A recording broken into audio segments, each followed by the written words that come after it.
자, 우리 함께 보실 말씀입니다. 이 시간 함께 보실 말씀은 마태복음 16장 24절 말씀입니다. 우리 한 절이니까 같이 한 목소리로 읽도록 하겠습니다. 이에 예수께서 제자들에게 이르시되 누구든지 나를 따라오려거든 자기를 부인하고 자기 십자가를 지고 나를 따를 것이니라. 아멘. 우리가 교회를 다니다 보면요, 교회 안에서만 사용하는 아주 독특한 용어들을 접하게 됩니다. 예를 들어서 우리가 서로를 향해서 형제님, 자매님 하고 부르는 것도 교회 안에서만 주로 사용하는 표현이죠. 아니면 집사, 장로, 권사 이런 직분들도 교회 안에서만 사용되는 직분들입니다. 이 밖에도 제자 훈련이라던가 제자도라던가 이런 용어들도 교회 밖에서는 사용할 일이 없는 그런 말이에요. 오늘은 이런 소위 교회 용어들 중에서 제자도에 관한 말씀을 한번 나눠볼까 합니다. 먼저 제자도라고 하는 것이 무엇인가? 제자도, 제자라고 하는 말에 길도 잘 써서 제자의 길 혹은 제자의 도리라고 할 수 있습니다. 영어로는 discipleship이죠. 제자라고 하는 disciple 뒤에 어떤 지위나 신분을 나타내는 ship이라고 하는 단어가 붙습니다. 그러니까 discipleship 혹 제자도라고 하는 것은 제자로서의 지위나 신분, 그리고 그 제자로서의 지위와 신분에 맞는 삶을 살아가는 것, 그게 바로 제자도라고 할 수 있죠. 그럼 누구의 제자냐? 당연히 예수님의 제자입니다.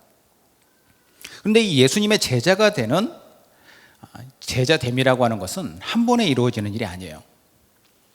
제자가 되기로 결심한 사람이 일생 동안 예수님으로부터 배우고 또 그분의 가르침을 계속 본받고 그분을 따라가는 삶을 계속 살아갈 때 비로소 제자도는 조금씩 완성되어 갑니다. 즉 예수님의 제자다워진다라는 거예요. 이 과정을 제자도라고 할 수 있는데 이게 간단하면서도 어렵습니다. 간단한 이유는 제자도라고 하는 것은 아주 명확해요. 예수님이 하신 말씀, 예수님의 뜻, 예수님의 모습, 이 모든 것들을 내가 본받아서 따라가면 되는 거니까 아주 간단하죠. 그런데 쉽지가 않은 것이 우리의 죄성이 이것을 쉬이 허락하지 않는다는 거예요. 내 마음이 원치 않고 내 육신이 거기에 따라 살고자 하지 않는 그러한 고집이 있기 때문이죠. 제자가 되는 것이 당연하지만 제자가 되는 것은 어려운 일입니다.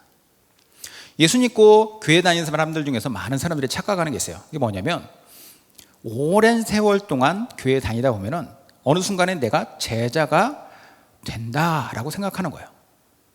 절대 그렇지 않습니다. 제자로서의 지위나 신분을 가지고 살 수 있는 사람은 예수님을 믿고 교회 다니는 사람들 중에서도 그 안에서 예수님을 온전히 믿고 따르기로 결단하고 제자답게 살려고 노력하는 일부밖에 없다라는 거예요. 그러니까 크리스찬에도 진짜 크리스찬이 있고 또 무늬만 크리스찬이 있는 것처럼 제자도 더 그렇죠. 성경에서는 제자와 제자가 아닌 사람들을 명확하게 구분해서 말을 합니다. 부르는 호칭도 제자 그리고 무리라고 구별해서 불러요.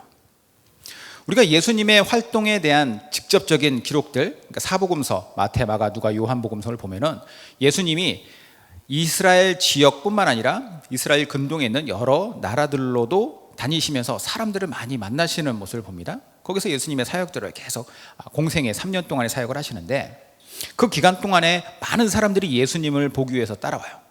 예를 들면은 벳세다 광야, 마을에서 떨어진 광야 지역으로 예수님을 따라온 사람들이 얼마나 많았으면 거기에서 예수님이 그 사람들을 먹이기 위해 보리떡 5개와 물고기 2마리로 남자만 5,000명을 먹였다. 오병여의 사건이 나오죠. 그러니까 여자와 어린아이들까지 하면은 좋게 10,000명 이상은 되겠죠. 수많은 사람들이 예수님을 따라와요.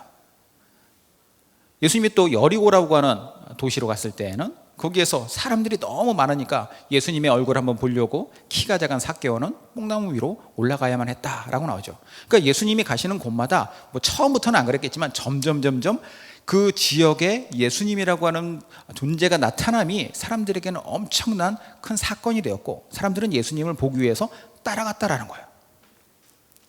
자, 그런데 이 사람들이 와서 예수님의 이적을 보기도 하고 예수님의 그 권위 있는 말씀을 듣기도 하였는데 그 사람들이 다 제자가 되었느냐? 아니라는 거예요. 성경은 예수님을 따랐던 수많은 사람들을 통칭해서 무리라고 하고 제자는 그 중에서 일부 사람들이라고 지칭을 합니다. 예수님께 매료돼서 열심히 따랐다고 해서 모든 사람이 다 제자됨이 아니라는 거예요. 그럼 무리의 특징은 무엇이냐? 무리의 특성은 예수님의 가르침을 듣고 그 가르침에 내 자신의 삶을 헌신하고 그렇게 따라 살려고 한 것이 아니라 내 만족을 위해서 따라갑니다. 뭔가 나에게 도움이 되지 않을까?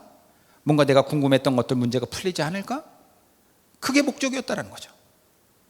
그렇게 그들은 밀물처럼 우 왔다가 썰물처럼 후 빠져나가요. 오죽했으면 그런 사람들 중에 예수님을 나중에 십자가에 못 박으라고 소리치는 사람들이 나왔겠습니까?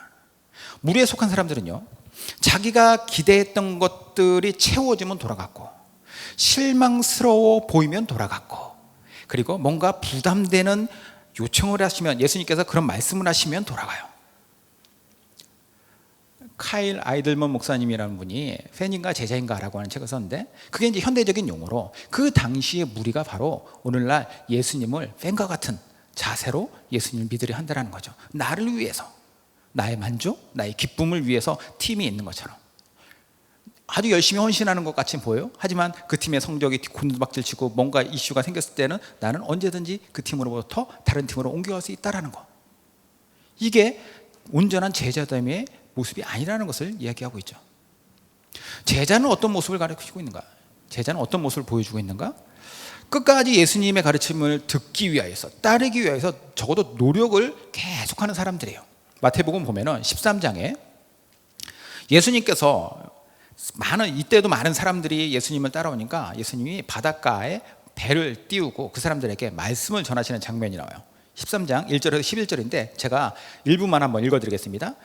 1절 2절. 그날에 예수께서 집에서 나아가사 바닷가에 앉으심에 큰 무리가 그에게로 모여들거늘 예수께서 배에 올라가 앉으시고 온 무리는 해변에 서 있더니, 자, 그 해변에 서 있는 사람들 향해서 예수님이 비유의 말씀을 하십니다. 그 유명한 씨 뿌리는 자의 비유. 더러는 길가에 씨가 뿌려지고, 또 어떤 씨는 돌짝밭에 떨어지고, 어떤 씨는 가시덤불 속에 떨어지고, 어떤 씨는 좋은 땅에 떨어졌다. 그렇게 해서 결국 좋은 땅에 떨어진 씨가 30배, 60배, 100배 열매를 맺는다. 이 말씀, 비유의 말씀 하셨어요. 자, 이 비유의 말씀을 듣고 이해가 잘 안 가는 거예요. 모든 사람들이 무슨 말인가. 그래서 많은 사람들이 또 예수님께 왔던 많은 사람들이, 무리들이 떠나갑니다. 그러니까 예수님께서 그런 그들의 모습을 보면서 9절부터 11절까지 이렇게 제자들과 대화를 해요. 귀 있는 자는 들으라 하시니라. 제자들이 예수께 나와 이르되 어찌하여 그들에게 비유로 말씀하시나이까? 대답하여 이르시되 천국의 비밀을 아는 것이 너희에게는 허락되었으나 그들에게는 아니 되었나니. 자, 무리와 제자의 차이가 보이십니까? 오직 자기를 위해서, 자기를 위한 목적으로 온 사람들은 무리였고, 예수님께 집중되어서 그분의 하시는 말, 그 원리를, 그 속에 담겨져 있는 진리를 내가 받고 그것을 통해서 내가 변화되길 원했던 사람들은 제자라는 거예요. 예수님 말씀하시죠. 귀 있는 자는 들을지어다. 들을 귀 있는 자는 들을지어다. 예전에는 그런 생각을 했어요. 들을 귀 있는 자가 뭘까? 모든 사람들은 다 들을 귀는 있잖아요. 그런데 정작 그 말씀을 들었을 때 들을 귀 있는 자라고 하는 표현 안에 들어가는 사람들은 어떤 사람들이냐? 내가 그 말씀을 더 알기 원한다고 예수님 앞에 끊임없이 나오는 제자들이었다라는 거예요. 이런 면에서 볼 때 오늘날 예수님을 믿는다라고 하는 사람들 중에 과연 몇이나 예수님의 제자다운 제자도의 삶을 살고 있을까요? 이것은 우리 스스로도 한번 돌아봐야 될 문제라고 생각합니다. 나는 무엇을 위해서 예수님을 믿는가? 나의 만족과 나의 유익과 내가 뭔가 잘 되기 위해서? 그게 아니라는 거예요. 제자의 신앙은, 무리의 신앙이 아니라 제자의 신앙은 내가 아니라 그분께 집중되어 있는 거예요. 자, 그런 면에서 오늘 말씀 매우 짧지만 아주 명확하게 제자도에 관한 진리를 말씀하고 있습니다. 예수님은 제자도란 이런 것이다. 세 가지로서 예수님이 제자도의 정석을 우리에게 알려주세요. 자, 첫 번째 제자도는 자기를 부인하면서 출발해요. 24절에 자, 보면 이렇게 나와요. 누구든지 나를 따라오려거든 자기를 부인하고. 자기 부인이 있어야 된다. 자기 부인. 제자도의 첫 단추는 자기 부인입니다. 자기 부인은 뭐냐? 이 원어로 이 단어가 뭐냐면 아파르네오마이라고 하는 단어인데 무슨 뜻이냐면 거절하다, 부인하다, 끊다 이거예요. 그러니까 요즘 말로 치면 손절하다. 마태복음 26장에 예수님께서 십자가에 달리시기 전날에 붙잡히는 사건이 있었어요. 로마 군병에. 그리고 잡혀서 대제사장 가야바의 집으로 끌려가서 거기서 신문을 당하시는 장면이 나옵니다. 다른 제자들 다 도망갔어요. 그래도 베드로는 자기 그래도 나름 수제자라고 차마 도망은 못 가고 멀찍이 예수님이 어떤 일을 당하시는지를 자기가 마음을 졸이면서 보기 위해서 가야바의 집 그 바깥들로 갑니다. 거기 사람들이 이제 불을 쬐고 있는 거기서 이제 자기도 이렇게 기웃기웃하면서 안의 동태를 살피고 있었어요. 그때 마침 베드로의 모습을 본 그 가야바 집의 어린 여자 하인이 베드로의 얼굴을 알아보죠. 눈썰미 좋은 애예요. 그래서 베드로한테 물어봐요. 저기 있는 예수와 같이 다니는 사람 아니냐고. 아니라고 하는데 얘가 자꾸 귀찮게 하니까 베드로가 이렇게 대답을 합니다. 마태복음 26장 72절에 베드로가 맹세하고 또 부인하여 이르되 나는 그 사람을 알지 못하노라. 이렇게 대답을 해요. 제자답지 못한 행동을 한 것이죠. 제자도에서 벗어난 행동인데 여기선 그걸 보자는 게 아니라 이 부인하다라고 베드로가 나와 예수는 상관이 없다라고 선을 딱 그었잖아요. 여기에서 아파르네오마이가 쓰였어요. 무슨 말이냐? 베드로가 잡혀갈까 봐 강하게 부정했던 것은 나와 예수는 상관없는 존재다라고 하는 그 말처럼 자기 부인이라고 하는 이 부인이라고 하는 것은 무엇이냐면 예수님 만나기 전에 내가 당연하다고 생각했던 나의 본래의 모습, 나의 옛사람, 죄악된 나의 자신의 모습, 나의 생각과 나의 욕망과 나의 고집과 그 모든 것들이 이제는 나와 상관이 없는 것이어야 된다는 거예요. 자기 부인을 통해서 내가 원래 있었던 자리에 누가 대신 들어가느냐? 예수님이 대신 들어가야 되는 거예요. 그래야만 나를 이끄는 주체가 달라지는 것이 바로 자기 부인이라는 겁니다. 제자는 이래야 된다는 거예요. 간단하죠? 예수님이 나의 CCC에서 만든 그 사형리에 보면 그거 나오잖아요. 나의 왕좌에서 내가 내려오는 거. 나의 주되심이 예수님이 나의 주님 되심을 인정하는 거. 이게 자기 부인이에요. 간단하죠? 그래. 그러면 그렇게 내가 예수님이 시키는 대로 따르겠습니다. 순종하겠습니다. 라고 하면 되는 것인데 이게 쉬운 것 같으면서도 이게 어렵다는 거예요. 얼마나 어려우면 바울이 로마서에 이렇게 고백을 합니다. 로마서 7장 21절 23절 그러므로 내가 한 법을 깨달았노니 곧 선을 행하기 원하는 나에게 악이 함께 있는 것이니라. 내 속사람으로는 하나님의 법을 즐거워하되 내 지체 속에서 다른 한 법이 내 마음의 법과 싸워 내 지체 속에 있는 죄의 법으로 나를 사로잡는 것을 보는도다. 우리가 자기 부인이 올바른 것이고 자기 부인이 제자로서의 첫 단추라고 아무리 강조를 해도 부족함이 없지만 이것이 강조하고 그렇게 중요함에도 불구하고 이렇게 살지 못하는 이유가 있어요. 내 삶 속에 이것을 적용하지 못하는 게 내 속에서는 나를 포기하지 못한다라는 거예요. 나의 본성은. 하지만 예수님 말씀하세요. 그거를 해내야 된다.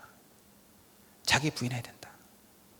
제자가 되는 길은 자기 부인이라고 하는 이 명령을 피하면 안 된다라는 거예요. 나는 부족한 존재예요. 주님은 완벽한 존재이십니다.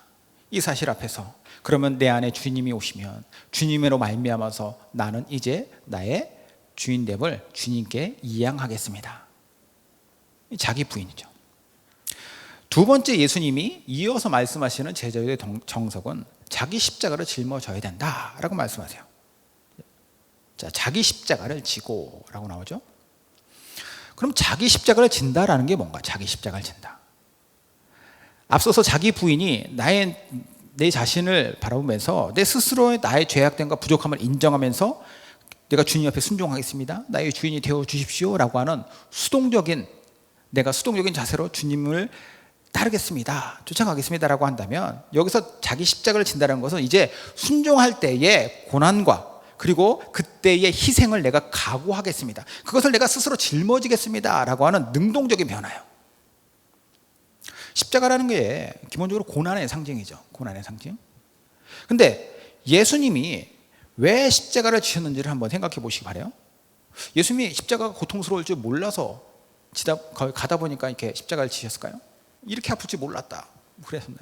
아니면 등 떠밀려서 지셨을까요? 아니면 자기 자신만을 위해서 이 십자가를 지셨을까요? 모두 아니라는 거예요.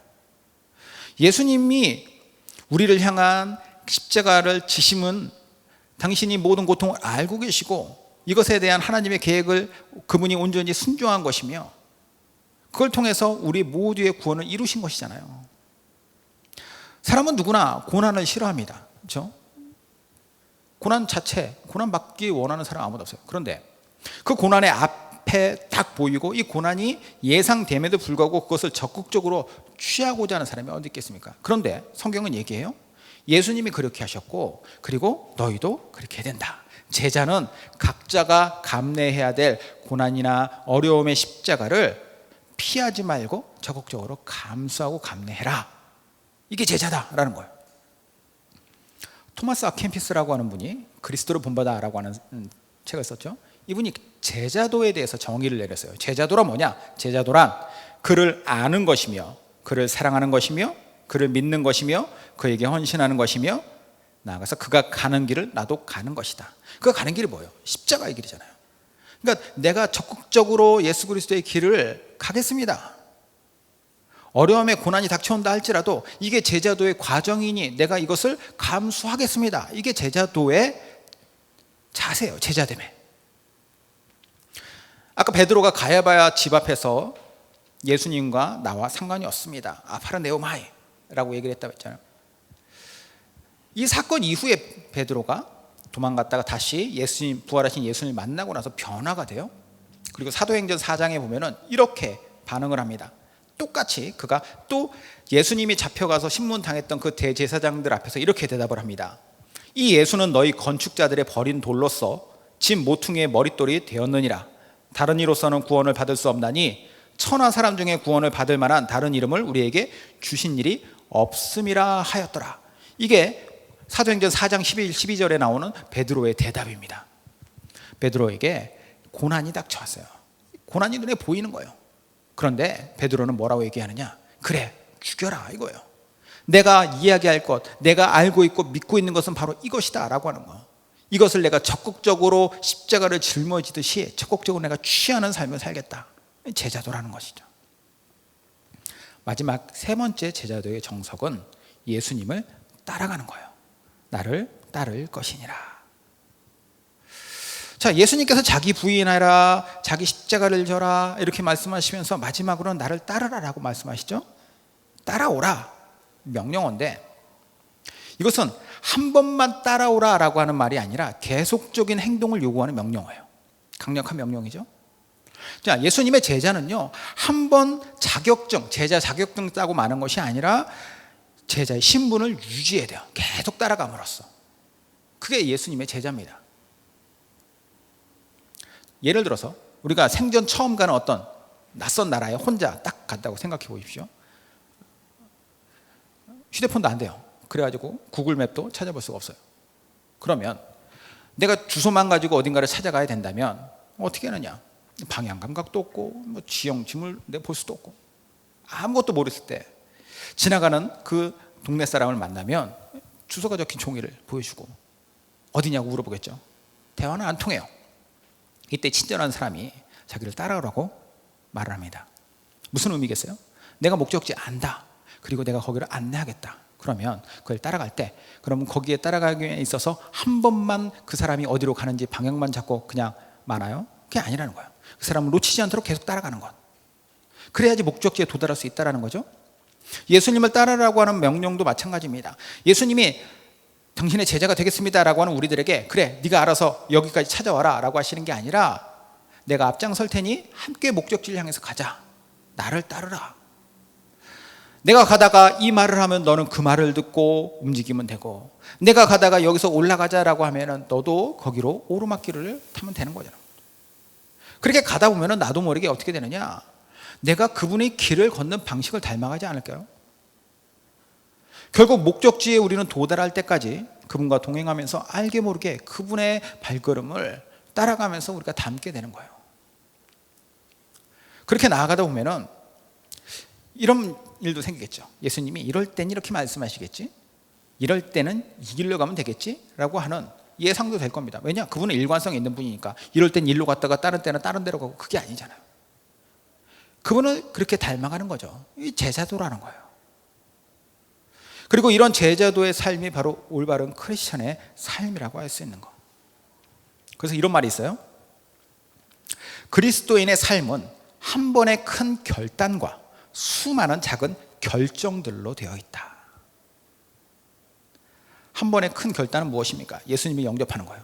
내가 예수님을 믿겠습니다. 그리고 그 큰 결단으로 끝나는 게 아니라 수많은 작은 결정들이 이제는 나에게 자유의지로 그 명령을 따라가는 제자도의 삶을 살아가는 모습들로 우리 삶에서 나타나야 된다는 거예요. 그렇게 살다 보면 언젠가는 우리는 그분의 손잡고 목적지에 도달하겠죠. 어떻습니까? 여러분들 생각하시기에 제자도라고 하는 것이 오늘 어떻게 이해가 되십니까? 제자도라는 것은 먼저는 나를 온전히 내려놓고 그분이 내 인생의 주체자 되기 원하신다라고 하는 자기 부인에서 출발해요. 둘째는 내게 닥쳐오는 어떤 고난과 희생조차도 내가 감당하겠습니다 라고 하는 능동적인 십자가를 짊어짐이 있어야 돼요. 그리고 마지막 목적지에 이르기까지 매 순간을 그분의 명령에 따라서 그분을 닮아가면서 그분의 발자취를 따라가는 예수님을 따라가며 있습니다. 이게 바로 제자도를 인생에 적용한 그 제자도의 삶에 내 인생을 맡겨드린 제자 인생이에요. 여기 있는 저를 포함해서 우리 모두가 이런 제자 인생을 살기 원합니다. 왜 오늘날 많은 곳에서 세상 가운데서 기독교가 욕을 먹고 많은 크리스천들이 크리스천으로서의 정체성을 상실하고 있다라고 우리는 볼 수 있겠습니까? 답은 하나예요. 예수님의 제자도를 따르지 않는 것. 내 정체성에 맞는 삶을 내가 외면하고 그냥 나를 위한 신앙생활, 무리로서의 신앙생활, 팬으로서의 신앙생활 그렇게 산다라는 거죠. 그 삶이 아닌 온전한 예수님의 제자로서의 삶을 살아가는 저 여러분 되시기를 주님의 이름으로 축원합니다. 기도하겠습니다.